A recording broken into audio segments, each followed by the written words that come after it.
मनुष्य का पूरा इतिहास उसकी बीमारियों का इतिहास है और मनुष्य की पूरी सभ्यता उसकी बीमारियों को छिपाने का प्रयास है। मनुष्य किसी भांति जी लेता है, लेकिन जीने का नाम जिंदगी नहीं है और हम किसी भांति जन्म लेकर मृत्यु तक की यात्रा कर लेते हैं। इसलिए अपने को जीवित समझ लेना काफ़ी नहीं है। मैंने सुना है कि एक आदमी मरा, तभी उसे पता चला था कि वह जीवित था। बहुत लोगों को मरने के क्षण ही पता चलता है कि जीवन हाथ से निकल गया है। जीवन का सीधा कोई अनुभव ही नहीं होता। जैसे मनुष्य है रुग्ण, अस्वस्थ, तनाव से भरा हुआ, उसमें जीवन का अनुभव हो ही नहीं सकता। लुईस बिस ने किताब लिखी है, उसका नाम है be glad that you are neurotic. प्रसन्न हो कि आप मानसिक रूप से बीमार हैं। मजाक उसकी गहरी है और कहना वह यह चाह रहा है कि इसलिए प्रसन्न हो क्योंकि मानसिक रूप से बीमार होना भी बहुमत में होना है, मेजॉरिटी में होना है।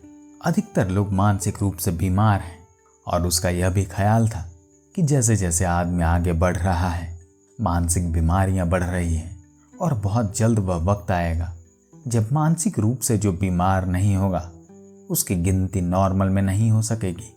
इसलिए वे लोग जो मानसिक रूप से बीमार हैं उन्हें प्रसन्न होना चाहिए, क्योंकि मनुष्य की भविष्यता के साथ वे हैं।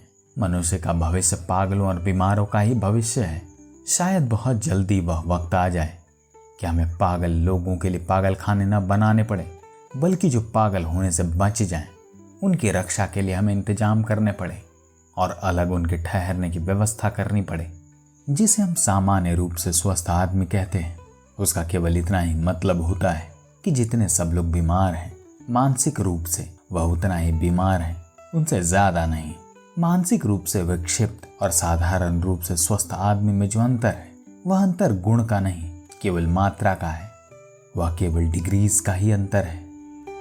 जैसे 99 डिग्री पर पानी गर्म होता है लेकिन भाप नहीं बनता, 100 डिग्री पर भाप हो जाता है। लेकिन 100 डिग्री गर्म पानी में और 99 डिग्री गर्म पानी में कोई गुण का भेद नहीं है, कोई क्वालिटेटिव फर्क नहीं है। जो फर्क है केवल डिग्रीज का है। 1 डिग्री और पानी भाप बन जाएगा। जिन्हें हम साधारण रूप से स्वस्थ लोग कहते हैं, उनमें और मानसिक रूप से बीमार व्यक्ति में जो फर्क है वह डिग्री गर्मी का ही है। 1 डिग्री और कोई भी पागल हो सकता है। विलियम जेम्स एक बड़ा मनोवैज्ञानिक था। जिंदगी भर उसने लोगों के मन के संबंध में विचार किया। मरने के कोई 20 वर्ष पहले वह पागल खाने को देखने गया और पागल खाने से लौटकर एकदम उदास, परेशान सा हो गया। उसके मित्रों ने पूछा कि इतनी उदासी की क्या बात है? तो विलियम जेम्स ने कहा कि मैं इसलिए उदास हो गया हूं कि पागल खानों में पागलों को देखकर और अपने को देखकर मुझे कोई बहुत बुनियादी फर्क मालूम नहीं होता। थोड़ा बहुत फर्क है, लेकिन मैं निश्चित नहीं हो सकता हूं कि अब वह फर्क किस दिन भी समाप्त हो जाए। उसके मित्रों ने उसे समझाया कि तुम पागल नहीं हो, तुम क्यों पागलपन में पड़ते हो? विलियम जेम्स ने कहा कि जिन लोगों को मैं देख कर आया हूं वे भी कल तक पागल नहीं थे और आज पागल हो गए हैं। मैं आज तक पागल नहीं हूं, लेकिन कल पागल हो सकता हूं, क्योंकि जैसा मैं आदमी आज हूं ऐसे ही आदमी वे लोग कल तक थे। आज जो पागल हो गए हैं, जो उनके भीतर चल रहा था वह मेरे भीतर भी चल रहा है। जो फर्क है वह इतना है कि जो मेरे भीतर चल रहा है उनके बाहर भी आना शुरू हो गया है। अगर आप आंख बंद करके 10 मिनट के लिए अपने भीतर देखें तो ये सवाल बहुत अजीब नहीं मालूम पड़ेगा कि क्या आदमी एक बीमारी है?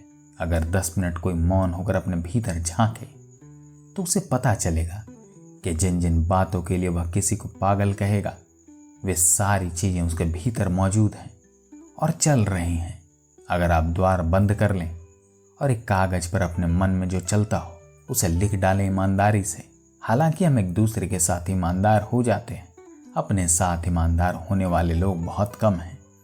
ईमानदारी से अगर आप लिख दें जो मन के भीतर चलता हो तो आप अपने निकटतम मित्र को भी वह बात बताना पसंद न करेंगे, क्योंकि आपको खुद भी हैरानी होगी कि यह सब मेरे भीतर चलता है, तो फिर मुझ में और पागल में क्या अंतर है? अगर विचार पसंद आए हो तो चैनल को सब्सक्राइब करना ना भूलें। धन्यवाद।